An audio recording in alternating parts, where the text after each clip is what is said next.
আসসালামু আলাইকুম। আমি আজকে আপনাদেরকে দেখাবো কিভাবে আপনারা আপনাদের নগদ অ্যাকাউন্ট থেকে সরাসরি বিকাশে টাকা ট্রান্সফার করবেন। এনপিএসবি এর মাধ্যমে আপনারা কিন্তু খুব সহজেই একটা প্ল্যাটফর্ম থেকে আরেকটাতে টাকা ট্রান্সফার করতে পারেন। মানে আপনারা যদি চান যে বিকাশ থেকে নগদ, নগদ থেকে রকেট, রকেট থেকে উপায়, মানে একটা থেকে আরেকটাতে কিন্তু টাকা ট্রান্সফার করতে পারেন খুব সহজেই। যদিও সবগুলো সার্ভিস এখন পর্যন্ত চালু হয় নাই, একটা একটা করে চালু হচ্ছে। তো আমি আজকে দেখাবো যে নগদ থেকে আপনারা কিভাবে আপনাদের বিকাশে টাকা ট্রান্সফার করবেন একদম সরাসরি, কোনো মাধ্যম ছাড়া।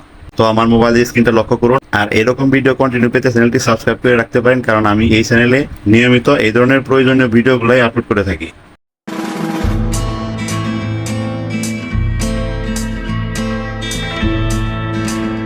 নগদ থেকে বিকাশে টাকা ট্রান্সফার করার জন্য আপনারা প্রথমে আপনাদের ফোন থেকে নগদ অ্যাপসটা ওপেন করবেন, পিন কোড দিয়ে লগ ইন করবেন। এখন এইখানে দেখুন ট্রান্সফার মানি লেখা আছে, এর উপর ট্যাপ করবেন। এই যে এইখানে দেখুন এনপিএসবি, তো নিচে আছে ব্যাংক অ্যাকাউন্ট আর ডান পাশে আছে মোবাইল ওয়ালেট। আমরা যেহেতু নগদ থেকে বিকাশে ট্রান্সফার করব, সেক্ষেত্রে মোবাইল ওয়ালেট এর উপর ট্যাপ করে দেব। এখন এখান থেকে আপনারা একটা নাম্বার লিখে দেবেন, মানে যে নাম্বারটাতে বিকাশ অ্যাকাউন্ট করা আছে। তো এখান থেকে আমি একটা নাম্বারের উপর ট্যাপ করে দিলাম। এখন এখানে আছে ওয়ালেট সিলেক্ট করতে ট্যাপ করুন, তো এই লেখাটার উপর ট্যাপ করে দেবেন। এখন এখানে দেখুন সবার নিচে আছে বিকাশ, এর উপর ট্যাপ করে দেবেন।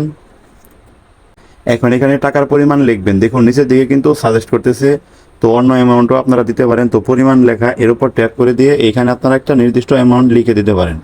আমি জাস্ট এখানে 50 টাকা সেন্ড করে দেখাচ্ছি ভিডিও বানানোর ক্ষেত্রে। তো অ্যামাউন্ট লেখা হয়ে গেলে এখানে যে এগিয়ে যান লেখা, এর উপর ট্যাপ করে দেবেন। এখন দেখুন এখানে সব ডিটেলস কিন্তু দেখাচ্ছে। টাকার পরিমাণ হচ্ছে 50, ফি কাটবে 37 পয়সা, ব্যাট 5 পয়সা, টোটাল 42 পয়সা খরচ হবে।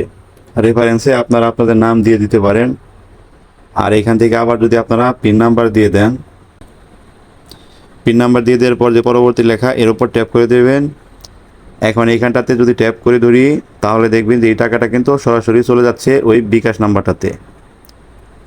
দেখুন টাকাটা কিন্তু চলে গেছে,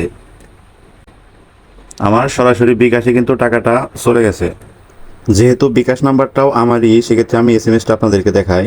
তো ইউ হ্যাভ রিসিভ টাকা 50 ফ্রম নগদ, নাম্বার দেখাচ্ছে এনপিএসবি, ফি 0 টাকা। মানে যে রিসিভ করবে তার কিন্তু 1 টাকাও কাটবে না, জাস্ট যে সেন্ড করবে টাকা তার টাকা কাটবে।